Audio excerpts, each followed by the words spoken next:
இயேசு கிறிஸ்துவில் மிகவும் அதிகமாக நேசிக்கப்படுகின்றவர்களே, மீண்டுமாக உங்கள் யாவரையும் இறைமைந்தன் இயேசுவின் திருப்பெயராலே இந்த ஜூன் மாதம் 26ஆம் நாளிலே சந்திப்பதிலே மிகுந்த மகிழ்ச்சி அடைகிறோம். இந்த காலை நேர இறை தியானத்தை ஆரம்பிக்கலாம். நமது ஆரம்பம் பிதா, குமாரன், பரிசுத்த ஆவியின் திரியேக நாமத்தில் உள்ளது. ஆமேன். ஜெபிப்போம். எங்களை அளவுக்கு அதிகமாக நேசிக்கிற நல்ல ஆண்டவரே, எங்கள் ராஜாதி ராஜாவே, கர்த்தாதி கர்த்தாவே, இந்த ஆசீர்வதிக்கப்பட்ட மனமகிழ்வான இறைவா, காலை வேளைக்காய் நன்றி செலுத்துகின்றோம். கடந்து போன இரவு முழுவதும் கிருபையா எங்களை காத்து வழி நடத்தினீர். காலை வேளையிலே எங்களை ஜீவனோடு எழுப்பியிருக்கிறீர். நன்றி ஆண்டவரே. இந்த காலை நேரத்திலும் உங்களுடைய வார்த்தையின் வழியாக நீர் எங்களோடு கூட பேசுங்க ராஜா. நாங்கள் கேட்கின்ற எல்லாருடைய இல்லத்திலே உள்ளத்திலே ஆண்டவர் சந்தோஷம் சமாதானம் பெருகட்டும். அடியாரையும் இந்த ஆண்டவரை குழுவையும் நீர் எடுத்து பயன்படுத்தும். இறை மைந்தன் இயேசுவின் மூலம் ஜெபிக்கிறோம் நல்ல பிதாவே. ஆமேன். காலை வேளையில் நாம் 429வது பாடலாகிய பாதகன் என் வினை தீரையா கிருபாகரா என்ற பாடலை சாரோடு இணைந்து நாம் பாடுவோம். 429.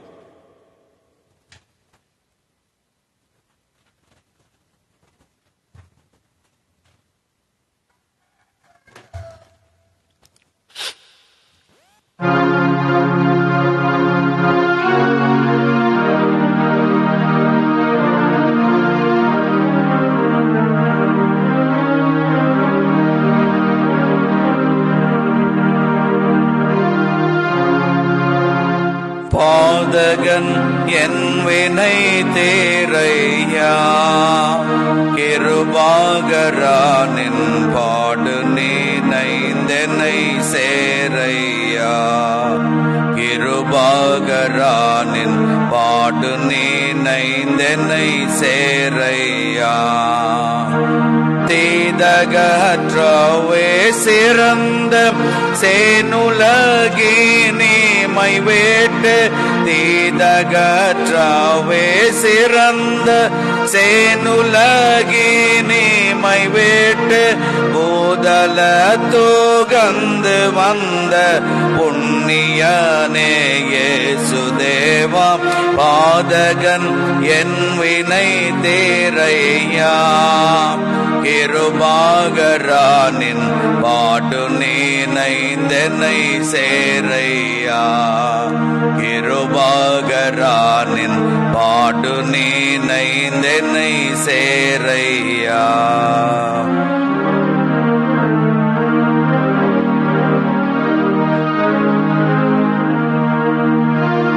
வந்தோறும் பாவிகளையும்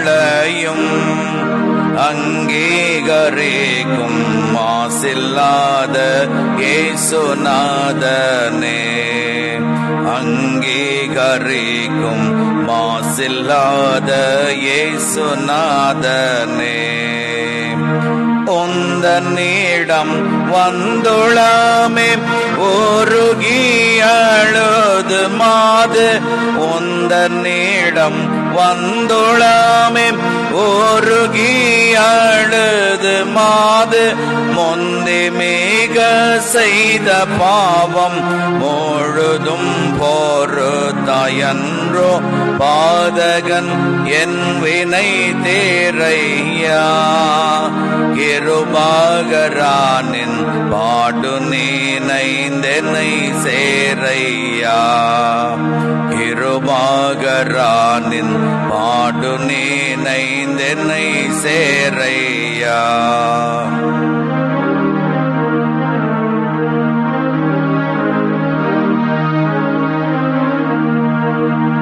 சிந்தின உன்னுதிரம் மாதே. தீயோன் மரத்தை சின்ன பின்னம் செய்ய வல்லதே. தீயோன் மரத்தை சின்ன பின்னம் செய்ய வல்லதே. பந்தம் மோர உந்தன் வல பாகமோற்ற கள்வனையே. பந்தம் மோர உந்தன் வல பாகமோற்ற கள்வனையே. விந்தையூர வேரட்சித்த வேதனே அவ்வேதமாயே. பாதகன் என் வினை தேரையா.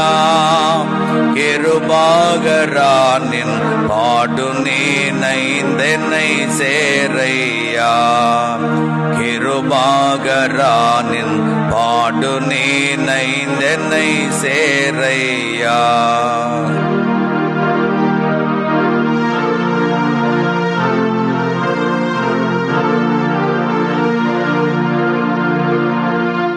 அற்பவேசு வாசமூழனாம் அடியனை இனி ஆதரிப்பதாரும் தஞ்சமே. அடியேனை இனி ஆதரிப்பதாரும் தஞ்சமே. தர்பராவோனை தரிசி தந்தி நம்பிடேன் எனவே. தர்பராவோனை தரிசி தன்றி நம்பிடேன் எனவே. செப்பின தோமாவுக்கு போல் திருவூரு காட்சி தந்து பாதகன் என் வினை தேரையா. கிருபாகரானின் பாடு நீனைந்தென்னை சேரையா. கிருபாகரானின் பாடு நீனைந்தென்னை சேரையா. கிருபாகரானின் பாடு நீனைந்தென்னை சேரையா.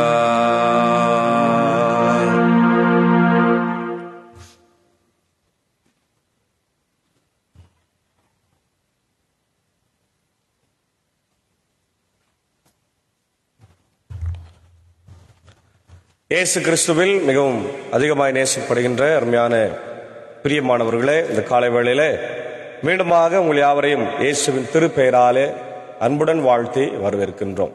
இந்த காலை நேரத்தில் தியானிக்கும்படியாக தெரிந்து கொண்ட வேத பகுதி அது 2 கொரிந்தியர் 8ஆம் அதிகாரம் 1 முதல் 15 வசனங்களில் அடங்கியிருக்கிற இறை வார்த்தை. 2 கொரிந்தியர் 8 1 முதல் 15. இந்த பகுதியில் யூதாவில் உள்ள கிறிஸ்தவர்களுக்கு நன்கொடை திரட்டுதல் என்ற தலைப்பில் நாம் பார்க்கிறோம். யூதேயாவில் உள்ள கிறிஸ்தவர்களுக்கு நன்கொடை திரட்டுதல்.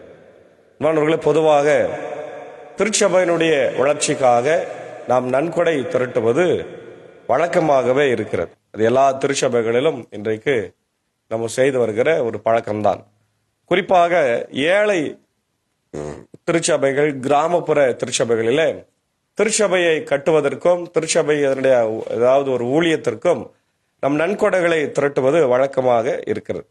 இன்னைக்கு ஏழை திருச்சபைகள் அந்த மாதிரி காரியங்களை செய்கிற போதுதான் அவர்கள் ஊழியங்களுக்கு அது பெரிய உதவியாக இருக்கிறது. ஆனால் சிட்டியில் இருக்கிற திருச்சபைகள், டவுன்ல இருக்கிற திருச்சபைகள் அவங்களுடைய திருச்சபையர் கிட்ட இருந்து காணிக்கை வாங்கி அவங்க காணிக்கை பிரித்து அவங்க ஊழியத்தை செய்யறாங்க.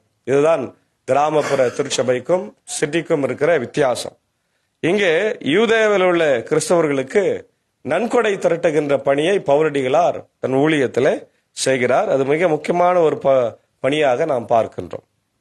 சகோதர சகோதரிகளே, மாசிதோனியா திருச்சபைகளுக்கு கடவுள் கொடுத்த அருளை பற்றி உங்களுக்கு தெரியப்படுத்த விரும்புகின்றோம். அவர்களுக்கு ஏற்பட்ட இன்னல்களால் கடுமையாக சோதிக்கப்பட்ட போதும் அவர்கள் எப்போதும் மகிழ்ச்சி நிறைந்தவர்களாய் இருந்தார்கள். அவர்கள் வறுமையில் மூழ்கி இருந்தாலும் வல்லன்மையோடும் வாரி வழங்கினார்கள். அவர்கள் தங்களால் இயன்ற அளவுக்கு தாங்களாகவே கொடுத்தார்கள். ஏன் அளவுக்கு மீறியே கொடுத்தார்கள் என்று நாம் பார்க்கலாம். இதற்கு நானே சாட்சி என்று சொல்லுகின்றார்.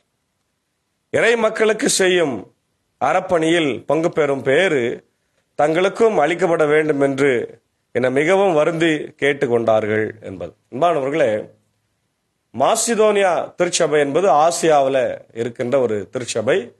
அந்த திருச்சபை கிராமப்புற திருச்சபை தான், பெரிய பட்டணம் என்று சொல்ல முடியாது, ஓரளவுக்கு சின்ன திருச்சபை. அவைகளும் மக்களுக்காக நாங்கள் காணிக்கை வழங்குகிறோம் என்று சொல்லி கொடுக்கிறாங்க. அது எந்த சூழ்நிலையில? வறுமையில் இருக்கின்ற சூழ்நிலையில. பிரியமானவர்களே, இன்றைக்கு நம்முடைய திருச்சபைகள் ஏழை திருச்சபைகள் கட்டுமான பணிக்கோ அல்லது ஏழை திருச்சபைகளுடைய வளர்ச்சிக்கோ ஊழியங்களுக்கோ அல்லது ஏழை திருச்சபையில் இருக்கிற மாணவ மாணவிகள் நல்லா படிக்க வேண்டும், அவங்க வாழ்க்கையில முன்னேறணும், அவங்க வாழ்க்கையில ஆசீர்வாதத்தை பெற வேண்டும், உயர்வை பெற வேண்டும் என்று சொல்லி இன்னைக்கு எத்தனை சபைகள் கொடுக்கறாங்க? யாரும் கொடுக்கறது இல்லை. அவங்க சபையில வர்ற காணிக்கை அவங்க வச்சுன்னு அவங்க நிறைய காணிக்கைகளை சேர்ந்த பிறகு அது நீ ஆளுகை செய்யணும், நான் ஆளுகை செய்யணும், நான் செலவு பண்ணணும், நீ செலவு பண்ணணும், நான் சேர்த்து வச்சது நீ சேர்த்து வச்சது, நான் இவ்வளவு வச்சுக்கிறேன் நீ இவ்வளவு வச்சுக்கிறேன்னு சொல்லி இன்றைக்கும் திருச்சபையினுடைய பொறுப்பாளர்கள் இந்த பணத்தை கையாளுவதற்கான பெரிய சண்டைகளை போட்டு கொண்டிருக்கிறத நம்ம பார்க்கிறோம் இல்லையா? இதான் எல்லா திருச்சபைகளுடைய பெரும்பான்மையான திருச்சபையினுடைய நிலைமையாக இன்றைக்கு இருக்கிறது. ஆனால் இந்த மாசிதோனியா திருச்சபை அல்லலும் துன்பத்திலும் கஷ்டத்திலும் இருந்தாலும் கூட நாங்கள் கொடுக்கிறோம், நாங்கள் மற்ற சபைகளுக்கு உதவுகிறோம் என்று சொல்லி மிகவும் சிறப்பானவர்களாய் இருக்கிறார்கள். அல்லேலூயா! எவ்வளவு அழகான ஒரு குணம் பாருங்க. இதுதான் கிறிஸ்தவ குணம். மற்றவர்களுக்கு இல்லாத போது உடனடியாக இறங்கி வந்து உதவி செய்கின்ற ஒரு குணம். இந்த குணத்தை தான் இயேசுவின் குணம் என்று நம்ம பார்க்கிறோம். அப்போ இது ஒரு நல்ல பண்பாக இன்றைக்கு இதை பார்க்கின்ற கேட்கின்ற நாம் அனைவரும் கற்றுக்கொள்ள வேண்டும். அடுத்தது வாசிக்கிறோம், நாங்கள் எதிர்பார்த்ததற்கு மேலாகவே அவர்கள் தங்களை முதன்மையாய் ஆண்டவருக்காய் அர்ப்பணித்தார்கள். நாங்கள் கடவுளின் திருவுளப்படி செயல்படுவதால் எங்களுக்கும் தங்களை அர்ப்பணித்தார்கள். எனவே இந்த அறப்பணியை தொடங்கிய தீத்துவே அப்பணியை முடிக்க வேண்டும் என நாங்கள் அவரை வேண்டிக் கொண்டோம். பாத்தீங்களா? இத ரொம்ப சீக்கிரமா செய்யறாங்க. ஆனாலும் எதிர்பார்த்ததுக்கு அளவு அதிகமா எப்பவுமே அது கலெக்ட் ஆகுது. அது உண்மைதான். ஏன்னா ஆண்டவர் அந்த மாதிரி தருவார். நம்ம ஒரு அமௌண்ட்டை வச்சு ஒரு ஸ்ட்ராட்டஜியை வச்சு நம்ம செய்யறோம்னா அந்த ஸ்ட்ராட்டஜியை விட அதிகமாக பணம் வசூலாகும். ஏன்னா அது கடவுள் கொடுக்கின்ற ஆசீர்வாதம். ஆமென். நம்முடைய திருச்சபைகள்ல கூட ஏழை திருச்சபைகள் கட்டுவதற்கு நிறைய பணம் தேவைப்படுகிறது. அடியன் பணியாற்றி கொண்டிருக்கிற பாப்பனப்பள்ளி திருச்சபையை கட்ட வேண்டும் என்றேதான் அடியனை அங்கே அழைத்து சென்றிருக்கிறார்கள்.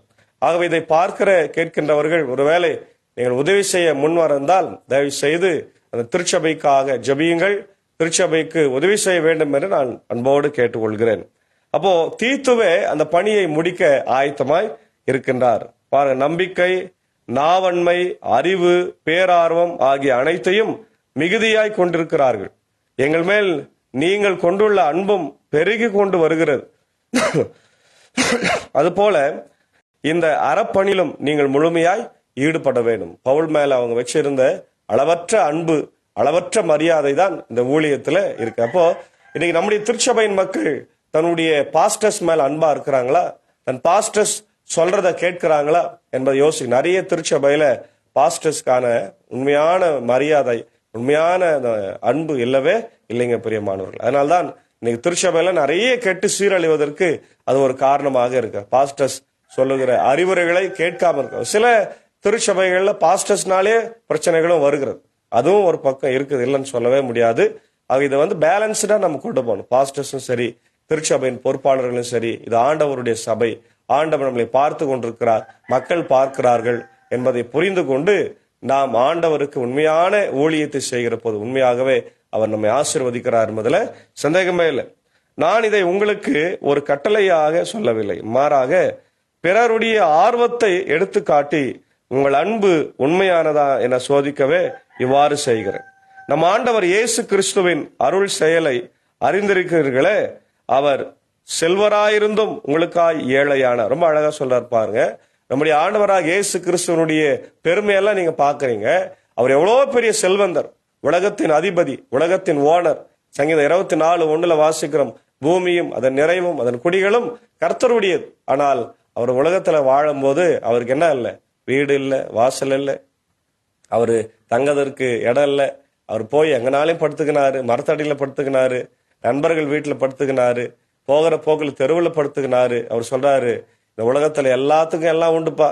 ஆகாயத்து பறவைகளுக்கு கூடுகள் உண்டு, குழி முயல்களுக்கு நரிகளுக்கு குழிகள் உண்டு, ஆனால் மனுஷகுமார் நான் எனக்கோ தலை சாய்க்க இடமில்லை என்று ஆண்டவர் சொன்னாரு. கடைசி அவர் சிலுவையில மரிக்கிற போது கூட அவரை எடுத்து அடக்கம் பண்ண அரிமத்தியா யோசேப்பு இல்லையா, அரிமத்தியா யோசேப்பு சொந்த நிலத்துல இருந்த கல்லறையில தான் அவரை அடக்கம் பண்ணினார்கள். அப்போ அவருக்கான சொந்த இடமே இந்த உலகத்துல இல்லை. ஆனால் எதற்காக? நமக்காக அவர் தரித்திரனானார். ஆமென்.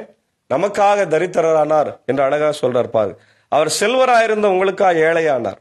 அவருடைய ஏழ்மையினால் நீங்கள் செல்வராயினீர்கள். இவ்வாறாக இந்த பணியை பொறுத்தவரை என் கருத்து இதுவே. இது உங்களுக்கு பயனளிக்கும். கடந்த ஆண்டிலிருந்தே நீங்கள் பணியை செய்தவர்கள். ஒவ்வொரு வருஷமும் அவங்க என்ன பண்றாங்க? காசை பிரிச்சு இல்லாத சபைகளுக்கெல்லாம் கொடுக்கறாங்க. அது மட்டுமல்ல, இதனை விருப்பத்தோடு தொடங்கியவர்களும் நீங்களே. அவங்க தான் அதை தொடங்கியே இருக்கிறாங்க. அந்த காசு பிரிக்கிற பணியை தொடங்கி அவங்க இருக்கிறாங்க. அப்பணியை இப்போதே செய்து முடியுங்கள். ஆர்வத்தோடு தொடங்கியது போலவே உங்கள் நிலைக்கு ஏற்றவாறு கொடுத்து ஆர்வத்தோடு அதனை செய்து முடியுங்கள் என்று சொல்கிறார். ஆர்வத்தோடு கொடுத்தால் தம் நிலைக்கு ஏற்றவாறு எவ்வளவு கொடுத்தாலும் அது இறைவனுக்கு ஏற்புடையதாகும். தம்மிடம் இருப்பதற்கு கூடுதலாக யாரும் கொடுக்க வேண்டியது இல்லை என்று சொல்லு. அப்போ நீங்க எப்படி கொடுக்கணுமா? ஆர்வத்தோடு கொடுக்கணும். மன சஞ்சலத்தோட அல்லது விரக்தியோட என்ன நம்ம கொடுத்துதான் ஆகணுமா, ஏன்னா அவங்களுக்கு போய் நம்ம ஏன் கொடுக்கணும் அப்படின்னு இல்லாம ஆர்வத்தோடு கொடுத்தீங்கன்னா கடவுள் உங்களை ஆசீர்வதிக்கட்டும் அப்படின்னு சொல்லி ஜெபிக்கிறார். மற்றவர்களின் சுமையை தணிப்பதற்காக நீங்கள் துன்புற வேண்டும் என்று நாங்கள் சொல்லவில்லை. மாறாக எல்லாரும் சமநிலையில் இருக்க வேண்டும் என்றே சொல்லுகிறோம். இப்பொழுது உங்களிடம் மிகுதியா இருக்கிறது, அவர்களுடைய குறையை நீக்குங்கள். அவ்வாறு அவர்களிடம் மிகுதியா இருக்கும்போது உங்கள் குறையை நீக்குவார்கள். இவ்வாறு உங்களுடைய சமநிலை ஏற்படும் இல்லையா? மிகுதியாய் சேகரித்தவர்களுக்கு எதுவும் மிஞ்சவில்லை, குறைவாய் சேகரித்தவருக்கும் எதுவும் குறைவுபடவும் இல்லை என்று மறைநூலில் எழுதி உள்ளதே என்று சொல்லுகிறார். அன்பானவர்களே, மன நிறைவோடு கொடுங்கன்னு சொல்றாரு. இருக்கிறதுல பகிர்ந்து கொள்ளுங்கள், ஷேர் பண்ணுங்க. ஈக்குவாலிட்டி, சமத்துவம், சமநிலை இல்லையா? நீங்க கொடுக்கறதுனால நீங்க ரொம்ப ஏழையாவும் ஆக போறதில்ல, நீங்க கொடுக்காதனால நீங்க ரொம்ப தரித்திராகவும் ஆக போறது இல்லையா? நீங்க வச்சுக்கிறதுனால பணக்காரனாகவும் போறதில்ல, கொடுக்கறதுனால ஏழையாகவும் ஆக போறதில்லைன்றது ரொம்ப அழகா பவுல் சொல்லுகிறார். அப்போ இன்றைக்கு காணிக்கை கொடுப்பது மிக அவசியமா இருக்கு. யாருக்கு? இல்லாதவர்களுக்கு. இல்லாத ஏழை எளிய திருச்சபைகள் இன்னைக்கு பெரிய பெரிய திருச்சபைகளை அணுகிற போது அவர்கள் இல்லை என்று சொல்லக்கூடாது. உடனடியாக அதை சாங்ஷன் பண்ணும். அதை சாங்ஷன் பண்ணி என்ன பண்ணும்? இப்போ நம்முடைய இம்மானுவேல் சர்ச் இருக்குது, கன்கடியா சர்ச் இருக்குது, இதெல்லாம் பெரிய திருச்சபைகள். ஏழை திருச்சபைகள் எங்களுக்கு சர்ச்சு கட்டுறதுக்கு உதவி செய்யுங்க, அல்லது இப்படி ஏழை பிள்ளைகள் படிக்கணும், நர்சிங் படிக்கணும், காலேஜ் படிக்கணும், ஏன்னா உதவி செய்யுங்கன்னு சொல்லும் போது இல்லைன்னு சொல்லவே கூடாது. ஏதாவது ஒரு அமௌண்ட்டை சபையில அனௌன்ஸ் பண்ணா போதும். நீங்க அதுக்குன்னு தனியா ஒன்றும் செய்ய வேண்டிய அவசியம் இல்லை. ஒரு அனௌன்ஸ்மெண்ட் பண்ணி இப்பொழுது ஒரு காணிக்கை எடுக்கப்படும், இந்த காணிக்கை இந்த ஏழை பிள்ளைக்கு போகுது அப்படின்னு சொன்னீங்கன்னாவே, போன வாரம் சொல்லிட்டீங்கன்னா இந்த வாரம் நீங்க எடுத்தீங்கன்னா கண்டிப்பா ஏழ்மையான மக்களுக்கு எல்லாரும் உதவி செய்யறாங்க. இது நம்முடைய திருச்சபைகளில நாம் பார்த்து வருகிற திருச்சபை, குறிப்பாக வேலூர் கிறிஸ்தவ லுத்தரன் திருச்சபையில அடியேன் பணியாற்றுகிற போது நிறைய விஷயங்களுக்கு நாங்க அப்படிதான் பண்ணுவோம். போன வாரம் சொல்லி அனுப்புவோம், இந்த வாரம் அந்த காணிக்கை பிரசங்கத்துக்கு முன்னாடியே காணிக்கை எடுப்போம், இந்த ஊழியத்துக்காக இந்த காணிக்கை அப்படின்னு. அப்போ அவங்க கொடுத்துருவாங்க. திருச்சபைக்கு என்ற காணிக்கை கடைசியா எடுப்போம். அப்போ அந்த காணிக்கை அதிகமா வரும் பாருங்க. மக்களுக்கு அதை கொடுத்து உதவி செய்வோம். இந்த பைபிள் சொசைட்டி கொடுத்துருக்குறோம், கிடியன்ஸ் கொடுத்துருக்குறோம், திருச்சபைகள் கட்டுவதற்கு கொடுத்துருக்குறோம், ஏழை பிள்ளைகளுக்கு கொடுத்துருக்குறோம். இது மாதிரி நிறைய விஷயங்களுக்கு நாங்கள் செய்திருக்கிறோம். அது போல இன்னைக்கு ஒவ்வொரு திருச்சபையும் செய்தால் நிச்சயமாக ஏழை மக்கள் வாழ்வடைவார்கள், ஏழை திருச்சபைகளும் வாழ்வடையும் என்பதுல சந்தேகமில்லை. ஏன்னா இயேசு ஆண்டவர் தம் குமாரனையே கொடுத்திருக்கிறார். அல்லேலூயா.